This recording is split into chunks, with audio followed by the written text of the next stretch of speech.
Kenapa ada orang duduk atau berdiri bersama dengan kekasihnya bisa berjam-jam, tapi bersama Allah 7 menit pun tidak kuat? Berarti kalbunya yang ada masalah. Wa idza fasadat fasadal jasadu kulluh. Jika telah rusak kecocokannya, maka rusaklah semua yang di tubuh. Ala wahyal qalb. Ala bahasa Arab itu litanbih. Artinya ketahuilah gitu. Wahyal qalb itu adalah kalbu. Saya tidak mau berbicara ini kalbu secara kedokteran, walaupun hadis ini bisa dibawa ke ilmu tib, ilmu kedokteran. Tapi ini ilmu rohani. Al-qalb, karena kata kalbu di Quran lebih dari 100 kali dengan jamak dan mufrad. Ada lebih dari 100 kali, semua menyebutkan tentang ahwal rohani, bukan ahwal jasmani. Jadi jika ada dokter ngotot menggunakan hadis ini untuk perkara yang zahir, silakan. Tapi kita menggunakan hadis ini sesuai yang diturunkan Nabi Sallallahu Alaihi Wasallam. Jika si kalbu itu tawadhu, maka rukuknya terasa nikmat. Maka Bapak Saudara Allah, ketika imam itu kunut, tidak ada perasaan ingin keluar dari imam jika tidak berkunut. Perasaannya biasa aja. Bisa ikut kunut, bisa tidak. Tapi tidak ada perasaan ingin keluar dari imam. Imamnya ahli bid'ah. Gak ada perasaan itu. Terbersih ada perkataan itu di kolbu, dia sudah rusak. Bagaimana mungkin di dalam sholat kita buruk sangka dan mengatakan seseorang itu buruk gitu. Betapa buruknya rohani ini. Oleh karena itu kami, meskipun misalnya diimami oleh seseorang yang tidak hafal Quran, bacaannya salah-salah, itu kita biarin aja dulu.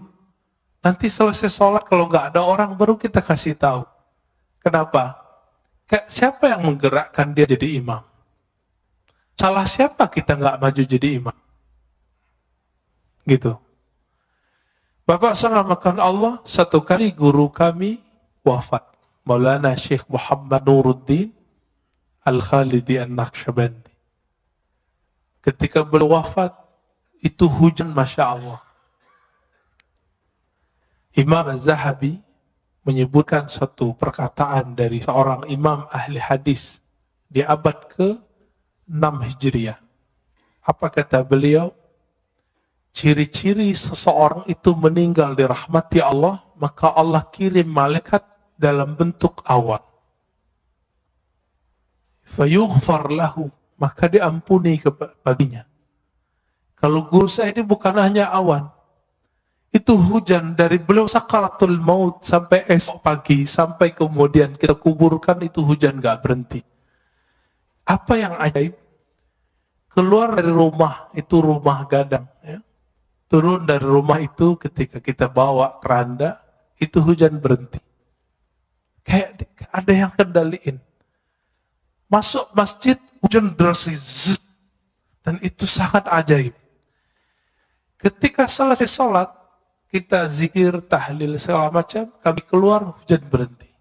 Tapi di saat ketika mau jadi imam, orang yang beliau angkat jadi wakilnya, itu seorang yang ummi, bacaan Qur'annya nggak bagus. Tiba-tiba ada seorang murid yang dianggap telah durhaka oleh beliau, ingin tebar pesona jadi imam. Padahal nggak ada yang nyuruh beliau. Awalnya mau menarik dia untuk turun, tapi tiba-tiba beliau dapat ilham. Dari kolbunya sendiri yang bicara. Apa kata kolbunya? Hei, kamu tidak usah emosi. Yang menggerakkan dia ke depan siapa? Itu Allah, bukan kamu, bukan dia. Dipikir-pikir, oh saya juga nggak hafiz Quran. Ya sudah. Nah itu, ya, itu adabnya. Maka saya tidak pernah lagi marah waktu Karena jenggot saya nggak terlalu panjang, celana saya kadang jingkrang, kadang tidak. Satu kali di satu masjid, kita masuk, semua jamaah udah siap mempersilakan saya jadi imam. Karena saya ustadz di situ. Tiba-tiba ada yang nyelonong dari luar masjid, keluar, masuk, dan kita lihat, wow, penampilannya sangat perfect. Celananya jingkrang, jenggotnya panjang, pakai kopiah. Emang sangat perfect. Tapi nggak salam, nggak kalam. Ya udah, akhirnya saya yang qomat. Kenapa? Ingat kalimat yang tadi. Siapa yang menggerakkan dia? Allah. Karena seandainya dia jadi makmum, dia akan benci kepada saya. Dan salah satu imam yang Allah tidak ridhoi jika makmumnya tidak ridho kepadanya, jika ridhonya tidak berkaitan dengan syariat, tidak masalah. Tapi kalau berkaitan, itu bermasalah.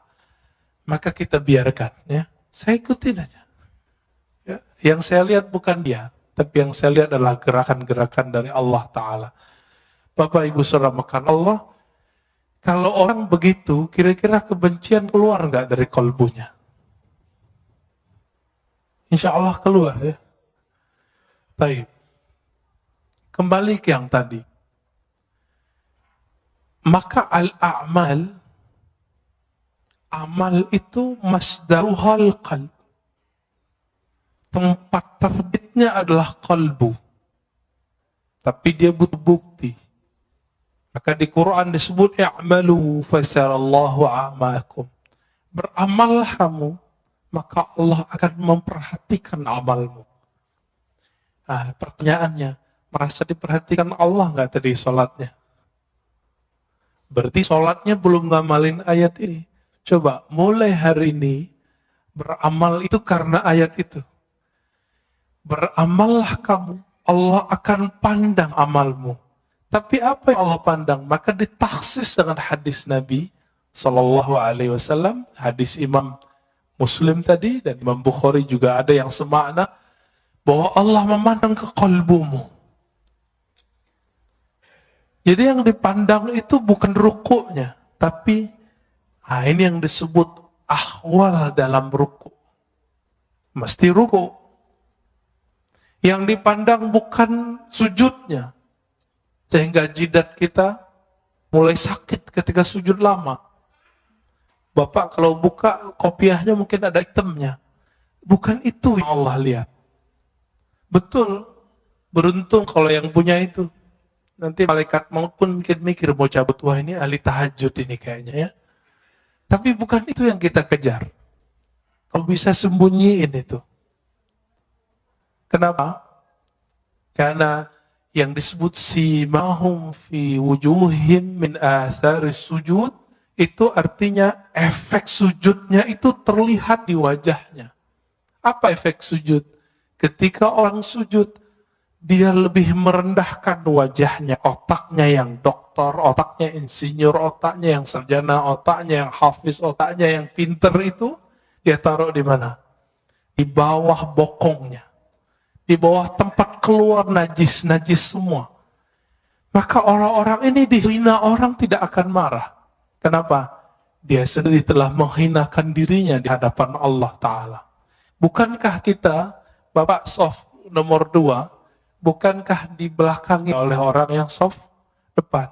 Itu kita sudah biasa menghina diri. Tapi kenapa kemudian jika disinggung orang sedikit ngamuk? Ini yang tidak wajar di kolbu.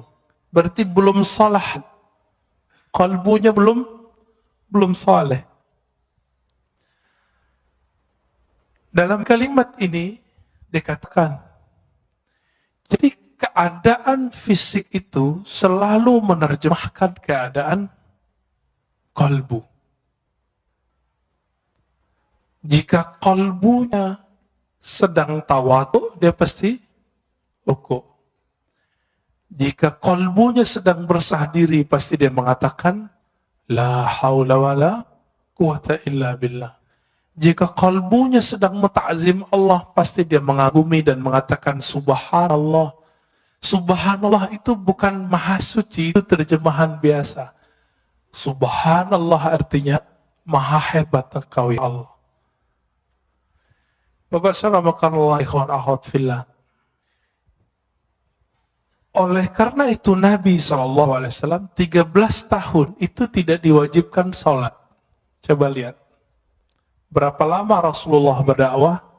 13 tambah 11. 13 tahun gak wajib sholat kecuali sekali semalam. Surat Al-Muzammil. Qumil laila. Bangunlah malam hari. Itu aja. Meskipun 3 tahun sebelum hijrah, beliau telah dapat kewajiban 5 rakaat, 5 rakaat, beliau belum wajib sholat. Kenapa? Karena Nabi yashtagil bi amril qalb. Nabi sibuk dengan perkara kalbu. Coba lihat ayat pertama turun. Iqra. Bacalah. Surat Muzammil. Wazkurisma rabbik. Sebutlah nama Rabbmu. Menyebut nama Allah, membaca nama Allah, itu dengan kalbu baru terasa. Ya, baru pakai lisan. Makanya beberapa ulama kita zikir ya Allah, ya Allah, Allah, Allah, Allah. Itu ngamalin surat Al-Muzammil itu. Nggak usah pakai dalil-dalil aneh, itu dalilnya. Ini kan susah-susah debat, ya, nyari-nyari dalil. Karena ada ustadz yang mengatakan bid'ah zikir Allah, Allah. Kenapa? Zikir harus dengan kalimat yang jumlahnya kamilah, jumlah mufidah, kalimat yang lengkap. Memang kalimat Allah kurang lengkap. Bukankah ada ayat kulillah, katakanlah Allah. Ada kok. Dan itu satu kalimat.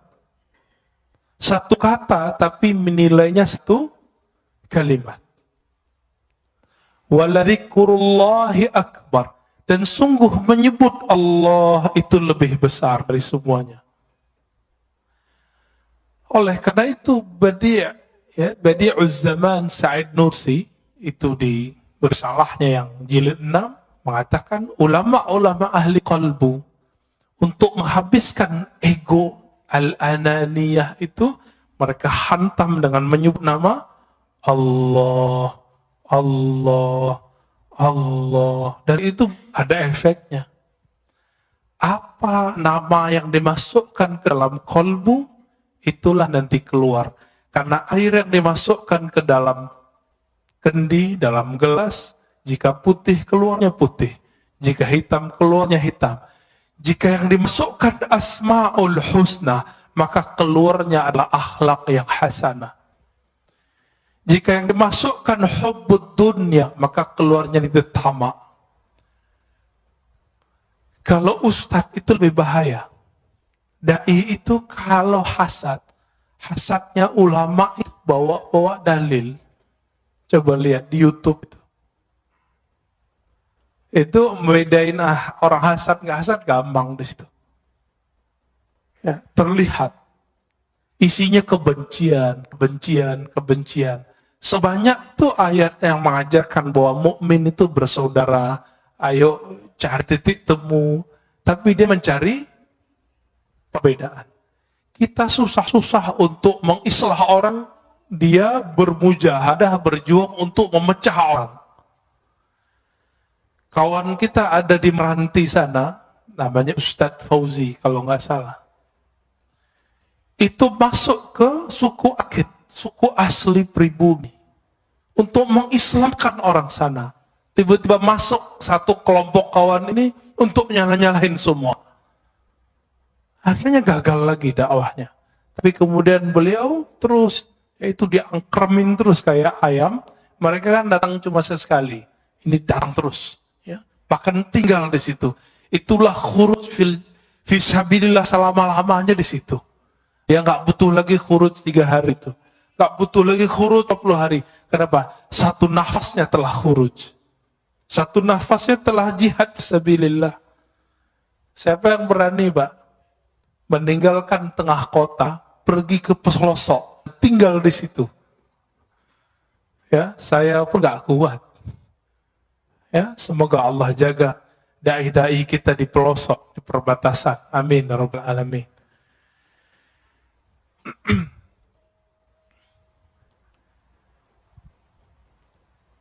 Oleh karena itu, masyayikh kita mengajarkan zikir qalbu ketika latihan, maka kurangi dulu zikir-zikir fisik. Dulu kami latihan 40 hari, itu cuma zikir qalbu. Yang wajib-wajib kita nggak boleh tinggal. Sholat jamaah, 5 waktu, sholat Jumat. Yang itu kita kejar terus. Tapi kerjanya ngapain? Setelah sholat, zikir. Setelah zikir, zikir. Setelah zikir, zikir. Setelah zikir, zikir. Sampai tidur pun zikir. 40 hari, 40 malam. Kami kurangi makan, kurangi tidur, kurangi macam-macam kata-kata orang sekitar. Ngapain itu? Itikaf kan 10 hari doang, kok 40 hari? Dia lupa, Nabi Yunus itu itikafnya di dalam perut ikan berapa hari? 40 hari.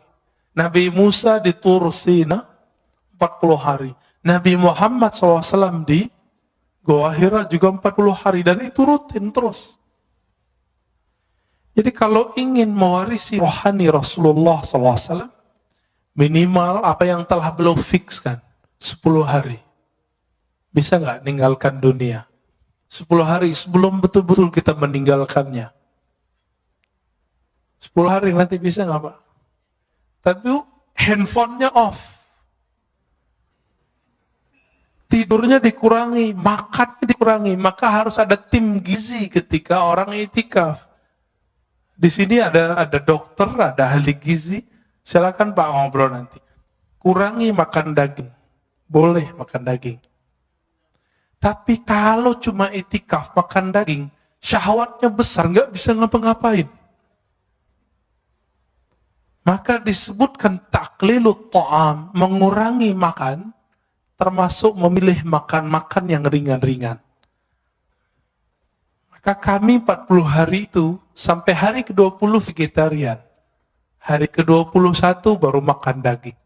Karena ngobrol dengan dokter. Kata dokter, sel-sel itu kalau nggak dapat daging selama 20 hari, maka dia akan makan yang ada di tubuh. Padahal itu udah tertulis oleh Maulana Khalid Al-Baghdadi dalam kitabnya. Beliau bukan dokter. Tahu dari mana coba? Tapi dapat ilham. Maka ilham qalbu, jika dipertemukan dengan kajian-kajian ilmiah, ketemu. Karena ilmu itu dari Allah Ta'ala. Ilmu dari Allah. Allah yang disebut Al-Alim, sumber semua ilmu. Jika dipertemukan ilmunya orang belajar grammar dengan orang belajar manhaj qalbu sama. Yang mempertemukan namanya Imam Al-Qushairi. Punya kitab judulnya Nahwul Qulub, Nahwul Qalb. Grammar qalbu. Ada Pak kitabnya? Ya, kawan kita sudah buat disertasi S3 untuk itu. Tapi semoga dia juga mengamalkannya. Ya. Jika di qalbu itu muncul kezuhudan, sekarang kita langsung masuk. Jika muncul kezuhudan, maka orang itu nanti akan suka puasa. Jadi puasa itu efek warid yang datang ke qalbu. Apa arti warid? Anugerah rohani datang ke qalbu. Zuhud itu nikmat yang lebih besar dari dunia dan seisinya. Orang kalau sudah masuk zuhud ke qalbunya, hidupnya kenyang. Nggak ada keluh kesah, kebahagiaan itu ada meskipun dunia tidak di tangannya. Tapi orang-orang zuhud bukan berarti dia orang miskin. Banyak orang miskin cinta dunia. Tiap hari mikirin gimana makan. Berarti dia belum zuhud. Jadi rugi 2 kali. Udah miskin gak zuhud. Orang kaya itu paling bisa zuhud karena dunia sudah di tangan. Tapi kalau kolbunya tidak dapat zikir qalbu. Jadi kolbu itu punya zikir. Zikir lidah la ilaha illallah, subhanallah. Zikir qalbu Allah, hu, hay, qayyum. Asma'ul husna itu zikir qalbu. Dan ini harus diambil dari ahlinya. Sebagaimana kalau qalbu kita sakit, kalau badan kita sakit, kita datang ke dokter. Dan masalah kita semua apa? Masalah kita cuma satu, kita nggak adil dengan dengan kolbu. Giliran sakit badan, ya repot kemana-mana. Ini virus corona aja udah rame kemana-mana, ya. Tapi kalau ada virus kolbu, orang nggak rame. Udah berapa tahun nggak khusyuk? Udah berapa tahun tidak menikmati baca Quran? Kok nggak datang-datang ke ahli kolbu? Waras nggak sih? Gitu. Adil nggak? Ini yang disebut innallaha yuhibbul muqsitin. Maka Allah sebut orang-orang yang berilmu yang adil itu qaiman bil qist. Orang-orang yang berilmu itu dia betul-betul adil terhadap dirinya. Kita nggak adil. Cari dunia dari pagi jam 6, pulang pun jam 8, 12 jam. Tapi cari akhirat, kita ajak setengah jam aja bilang apa? Ustadz, saya ini sibuk. Ada seorang ibu-ibu minta diajarkan zikir, kita ajarkan zikir. Terus bilang, Ustadz, nggak ada zikir yang ringan, saya ini sibuk. Saya tanya, ibu umur berapa? 70. 70 karyawati, pragawati. ASN. Enggak, terus apa sibuknya? Bingung juga dia. Berarti selama ini kita ini sok sibuk. Dan semua orang mengundur amalnya sampai dia udah tua. Berarti warid belum datang ke kolbunya. Dia memulai amal selama ini selalu dari zahir, belum dari kolbu. Maka Imam Bahauddin Shah Naqsyaband mengatakan apa? Ketika orang sibuk dengan perkara zahir, maka kajian zikir pertama kami adalah zikir kolbu. Bidayatu tariqatina nihayatu turuq. Awal dari cara zikir kami adalah akhir dari semua zikir yang dipelajari oleh orang-orang di luar. Itu manhaj beliau. Jadi orang kalau sudah sibuk zikir salat baru zikir kolbu. Kalau beliau enggak, kolbu dulu. Kenapa? Ala wahyal qalb. Inilah zikirnya ulama-ulama ahli kolbu. Jika masuk ke kolbu itu al-hirs. Hirs itu ada kesukaan, kerajinan, ya, ada perasaan senang. Maka orang ini akan rajin tahajud, rajin sedekah, rajin semua zikir itu kayaknya ringan di tangannya, ringan di lidahnya. Bapak makan Allah, dulu seorang kawan saya berdoa, Allahumma adim alaina zikrak. Ya Allah, dawamkan zikir kami kepadamu. Saya tegur, jangan doa begitu. Yang Nabi ajarkan, Allahumma a'inni ala zikrik. Ya Allah, bantu aku menyebut namamu. Karena Nabi tidak pernah mengajarkan, ya Allah, dawamkan zikir di kalbu kami. Itu mustahil, kecuali Rasulullah Sallallahu Alaihi Wasallam. Dalam sholat pun kita masih ingat selain Allah Ta'ala. Jika yang datang di kalbu itu syauq, rasa rindu yang dalam, maka orang ini biasanya zikirnya mulai bergerak. Nah, zikir ini yang jarang datang ke kita. Minimal gerak mata, matanya nangis, itu zikir rindu. Jadi rindu itu datang dulu ke kolbu, baru saat dia berzikir ada rasa nangis. Bukankah sebagian Bapak Ibu ketika mendengarkan imam kita tadi sholat, teringat mana? Sudais, ya.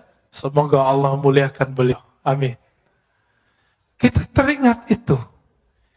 Bagi mereka yang punya pengalaman sholat di belakang Sudais, dia rindu, dia bisa nangis. Itu baru rindu dengan imam dunia. Imam sholat di Mekah. Bagaimana imam la'imah Sayyidina Rasulullah SAW.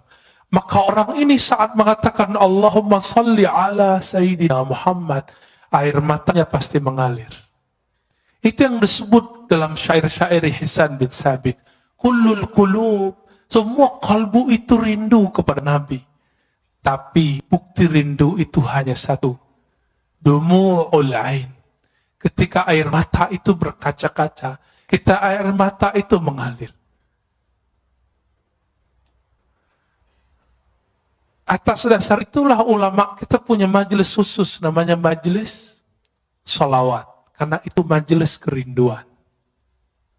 Imam Ibn Arabi yang disesatkan orang di zamannya, dia jauh dari semua kesesatan itu. Karena beliau ahli hadis. Saya S1 meneliti beliau. Ibn Arabi menulis kitab Tarjumanil Ashwaq.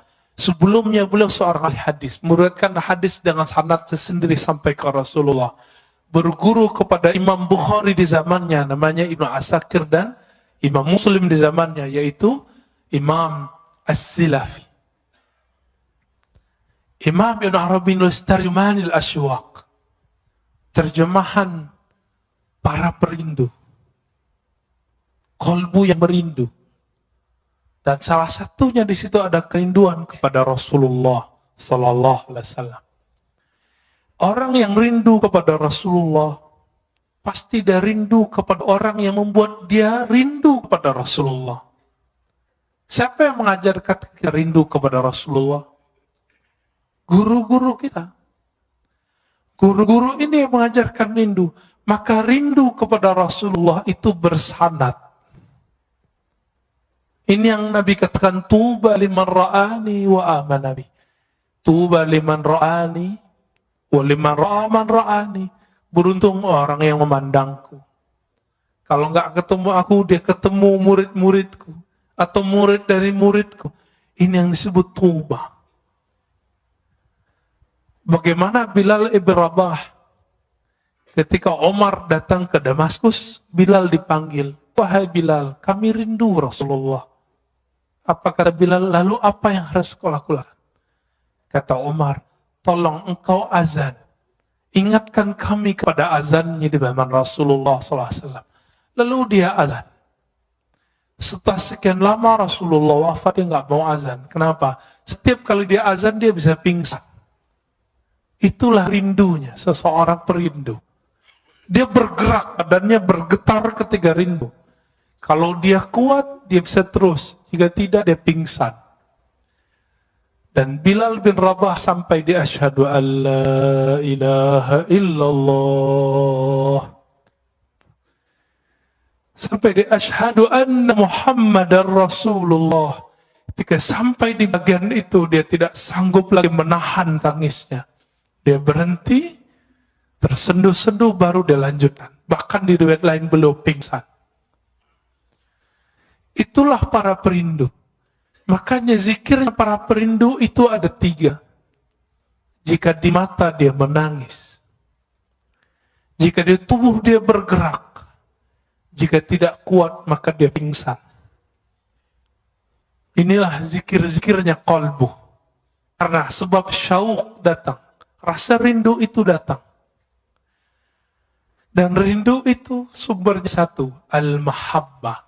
Rasa cinta kepada Allah dan Rasulullah. Bapak saudara makan Allah. Terkadang kalau orang rindu itu gombal. Benar nggak?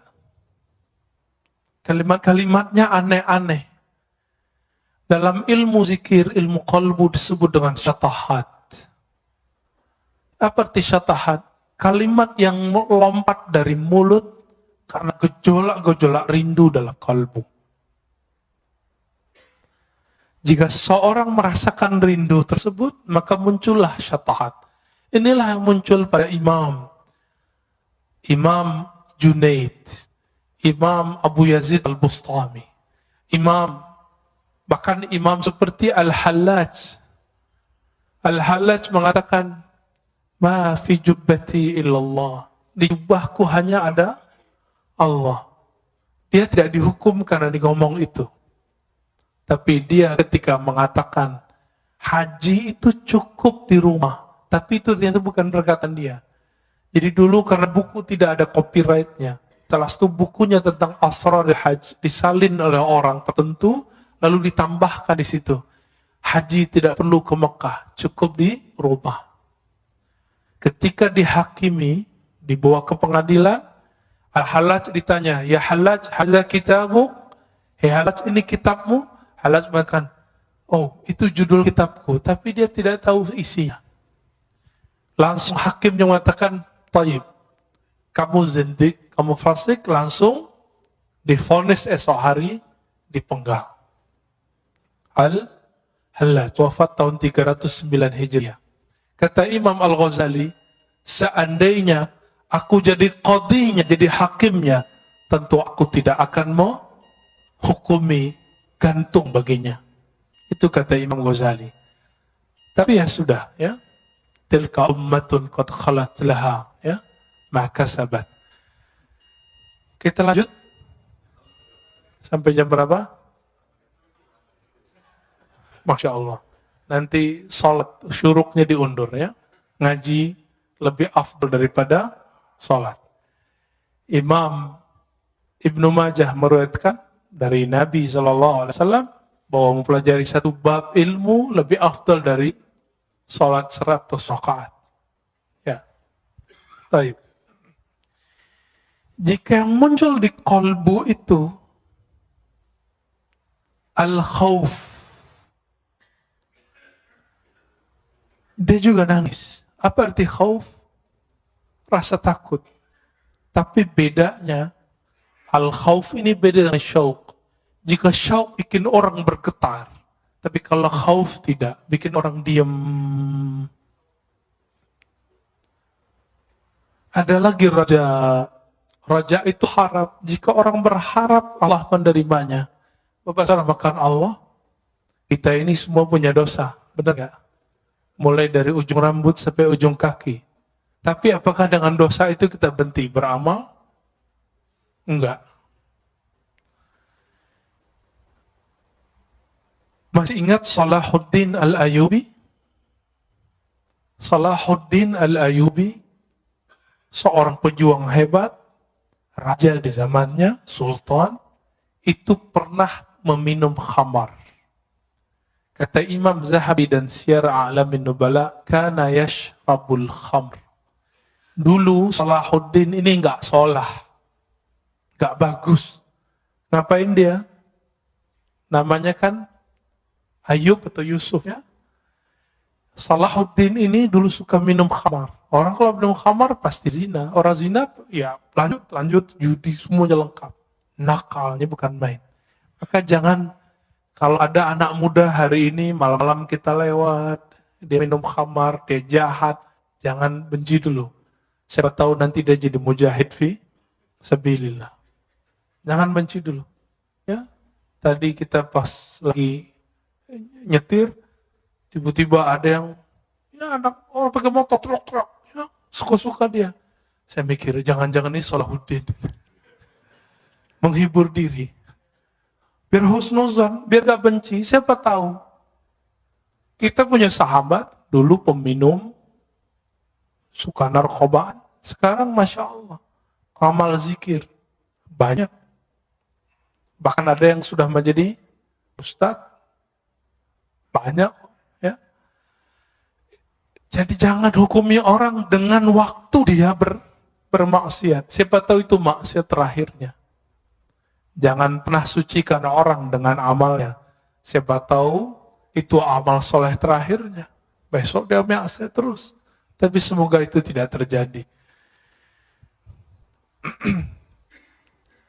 Maka Bapak saudara makan Allah, jika di Quran lebih dari 100 kali Allah membicarakan kolbu, kenapa ajaran-ajaran kolbu tidak dominan dalam kajian-kajian kita?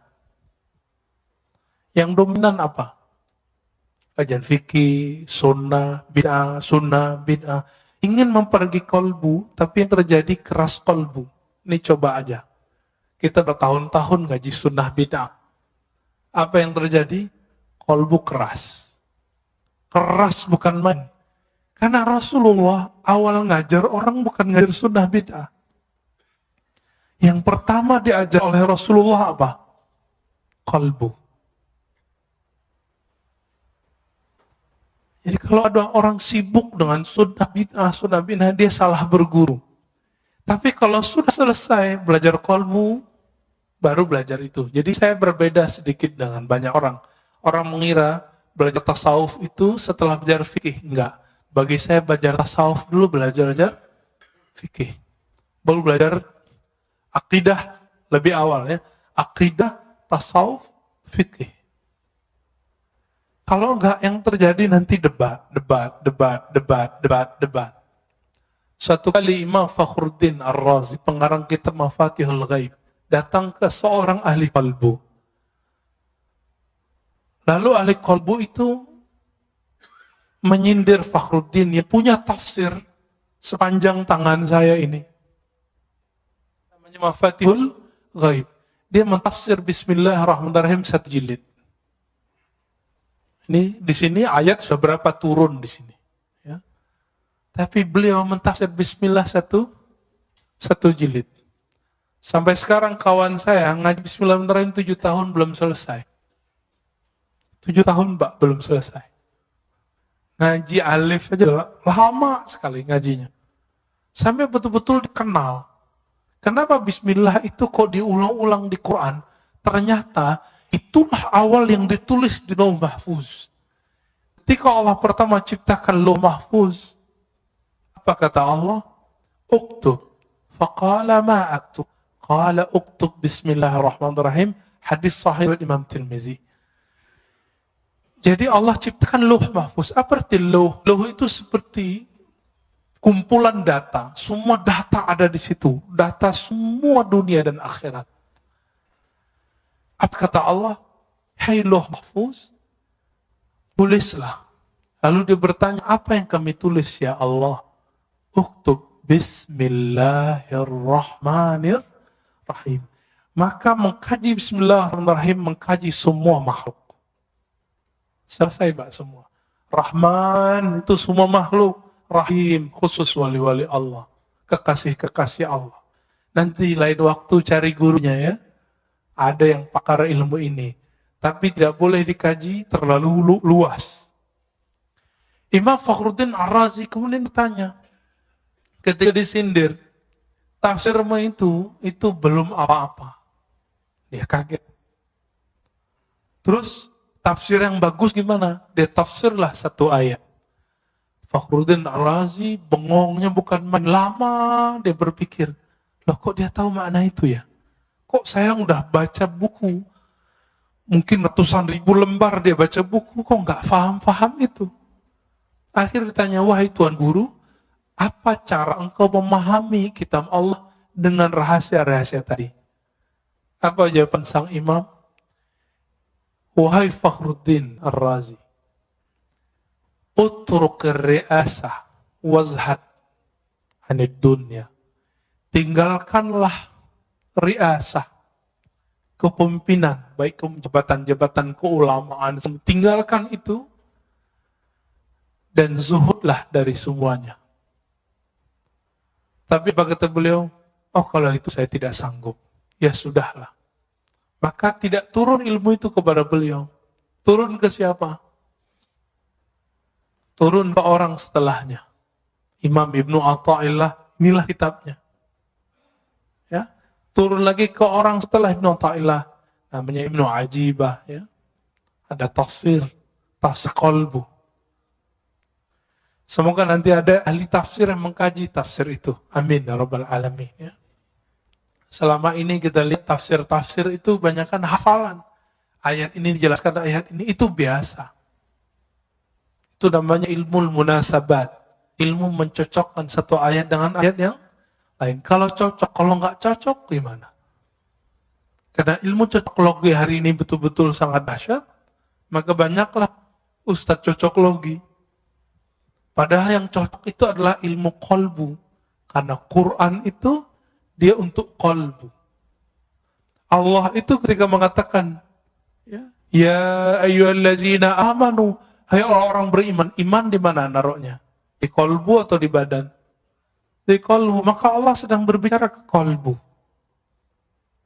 Lain ketika Allah mengatakan ya ayuhan nas, wahai manusia. Ya. Betul qalbu juga, tapi qalbunya belum beriman, maka dipanggil ya ayuhan nas. Berdasarkan beda-bedanya apa yang datang ke kolbu, maka berbedalah amal. Beda apa amalnya? Antara Nabi Adam dengan Nabi Nuh beda nggak doanya? Beda. Nabi Nuh dengan Nabi Ibrahim beda zikirnya. Nabi Ibrahim dengan Nabi Musa beda zikirnya. Nabi Ibrahim apa zikirnya waktu dilempar ke api? Hasbiyallah wa ni'mal wakil. Cukuplah Allah sebaik-baik yang mengurus melindungiku. Itu api zahir. Apalagi api dunia, api syahwat. Maka salah satu cara terapi orang untuk melemahkan syahwatnya adalah, mengendalikan syahwatnya adalah hasbiyallah wa ni'mal wakil. Atau hasbunallah wa ni'mal wakil. Dizikirkan 450 kali setiap hari. Ini zikir yang diajarkan Maulana al-Imam Abdul Hasan Syazili. 450 itu dikit, Pak. Orang bisa handphonean, smartphone, bisa Instagram setengah jam kok. Baca hasbunallah wa ni'mal wakil itu paling 15 menit beres. Itu kolbu udah kenyang itu. Ini yang diwariskan para nabi. Siapa yang zikir hasbunallah wa ni'mal wakil, dia akan menjadi pewaris Nabi Ibrahim. Siapa yang zikir la ilaha illa anta subhanaka inni kuntu minaz zalimin, dia telah mewarisi rohani Nabi Yunus. Kenapa Nabi mengatakan al-ulama warasatul anbiya? Setiap ulama itu dia mewarisi rohani para nabi. Nabi tidak doktor. Nabi tidak baca kitab. Nabi baca yang di kolbunya. Maka orang yang mewarisi kenabian itu mewarisi kolbu Nabi sallallahu alaihi wasallam. Maka jangan andalkan gelar-gelar kita. Udah lewatin semua itu. Tanya ke dalam kolbu, aku mewarisi Nabi siapa? Dan orang yang disebut kutubul aulia, wali paling poros, yang keberkahan bumi itu karena doa-doanya. Jika Imam Ibrahim bin Adham mengatakan, ya ashabal hadis, wahai ahli hadis, tolong doakan kami. Bikum tudfa'anna al-masaib. Karena kalian musibah-musibah Allah jauhkan dari kampung kami. Oleh karena itu para imam kita sebagai disebut oleh Imam Zahabi mengatakan aqrabut turuq ilallah al-hadis, talabul hadis. Salah satu jalan pintas menuju Allah adalah belajar hadis. Karena orang belajar hadis nyebut sanad dari fulan, dari fulan, dari fulan, dari Nabi, dari Jibril, dari Allah Ta'ala. Itulah sanad Quran, sanad hadis qudsi, sanad hadis Nabi sallallahu alaihi wasallam. Imam Ahmad mengatakan al-qurbu ila Rasulillah qurbun ilallah. Orang yang punya silsilahnya dekat ke Nabi, dia telah dekat kepada Allah Ta'ala. Maka Bapak Saudara, karena Allah, karena ahwal kolbu itu beragam yang datang, maka di antara ulama itu ada yang ahli ibadah. Kenapa? Yang muncul di kolbunya hirus, doyan ibadah. Nah, ini yang terjadi pada kawan-kawan saya yang senang khuruj, ya, senang wiridan. Jangan salahkan dia. Tegur saja dia kalau kelebihan. Ya, mungkin dia beramal tidak dengan ilmunya. Dia lupa kalau punya anak istrinya. Ya, tegur aja baik-baik, kasih nasihat. Jangan depan orang. Ketika yang masuk ke kolbu itu asyauq, maka orangnya akan suka berdendang, bersyair, bersolawat.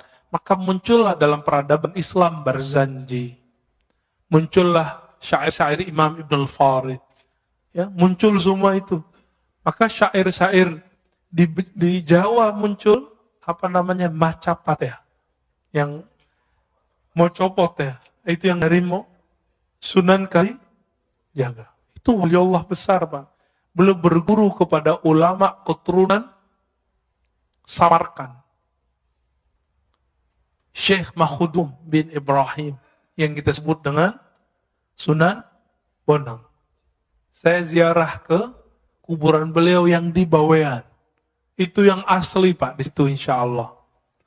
Yang di Tuban itu mungkin petilasannya, wallahu alam. Ya. Kalau orang pakai kolbu, dia tahu itu. Ya.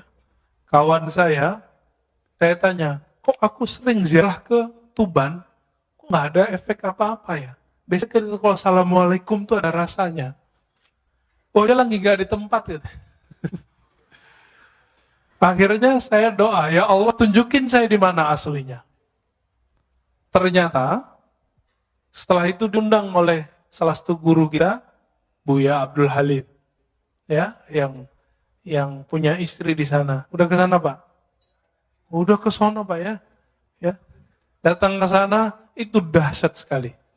Tapi jangan lupa ziarah, karena di sana manisnya dari situ. Sampai di sana, ternyata Buya Abdul Halim belum pernah ziarah. Saya tanya, Buya, anterin saya ya. Di sini ada 2. Bukan yang di tepi pantai, yang di hutan. Saya bilang gitu. Akhirnya kita ke hutan. Gak hutan-hutan amat kok Pak, hutannya kecil kok ya. Masuk dan itu terasa nikmat, terasa ada kontak batin. Karena jangankan para wali, para syuhada pun mereka tidak mati. وَلَا تَقُولُوا لِمَنْ يُقْتَلُ فِي سَبِيلِ اللَّهِ أَمْوَاتٍ. Dan itu hanya dirasakan oleh ahli qalbu. Cinta itu hanya dirasakan oleh orang yang cinta. Sebenarnya benci dirasakan oleh orang-orang yang hasad. Maka kebeningan qalbu akan bisa merasakan ahli-ahli qalbu. Coba rasain Pak. Guru kami berpesan makna hadis. Zurul kubur fa innaha tuzakkirul maut. Ziarah kubur karena itu bisa mengingatkan kepada kematian. Lintas dimensi. Langsung maksudnya. Maka orang yang suka ziarah kubur, rohaninya akan tembus ke dimensi yang lain. Masuk ke alam-alam yang lain. Sadar atau tidak? Tapi kalau udah jauh dari kubur, membid'ahkan kubur, menyebut orang ziarah kubur, kuburiyun, maka siap-siap kamu nanti ketemu Rasulullah. Rasulullah akan memarahi dan menghardikmu dan mengatakan, aku sayyidul kuburiyin. Akulah orang yang paling sering ziarah kubur. Nabi ziarah kubur kapan Pak? Malam. Dan hampir setiap nginep di rumah Aisyah radhiyallahu ta'ala anha. Berani bilang Nabi sayyidul kuburiyin. Penyembah kubur. Hati-hati. Pemuja kubur. Hati-hati. Semua yang kamu lafazkan Allah hisab. Kalau kolbu nggak nyampe, nggak usah ingkar. Imam Sya'rani telah nulis berkali-kali apa kata beliau. Kalau kamu tidak paham, jangan ingkar. Sekali kamu ingkar, haramallahu alaika. Allah haramkan bagimu untuk merasakan itu. Makanya kalau udah benci sama kita, benci sama kajian kita, nggak nyaman Pak. Langsung keluar. Ngelihat imam kita doa aja langsung keluar. Gak bisa husnuzon. Gak bisa menikmati perbedaan faham. Betapa sempitnya kalbu. Padahal kalbu itu lebih luas dari dunia dan seisinya. Hadis meskipun dhaif, tapi ulama mensahihkan maknanya. Mawasi'ani ardi wala samai.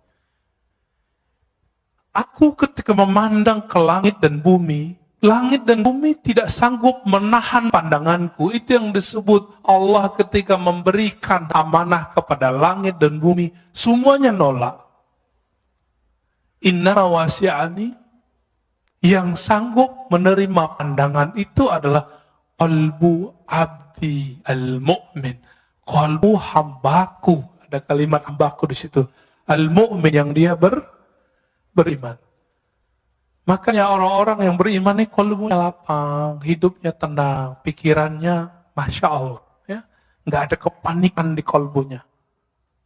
Ya. Nggak rusuh. Bapak saudara, karena Allah, maka di antara mereka ada yang zuhud. Karena yang datang qalbunya kebencian dunia. Di antara mereka ada yang muridin, ada yang wara, ada yang arif. Puncaknya nanti arif. Nanti tanyalah ke Kiai Ahmad Shadiq itu arif itu apa sih? Atau ke kiai-kiai yang lain ada siapa? Kiai Luqman nih ngajar di sini juga. Ya, Kiai Luqmanul Hakim. Nah, itu orang-orang ahli kolbu semua. Sebenarnya beberapa banyak masih ahli kolbu.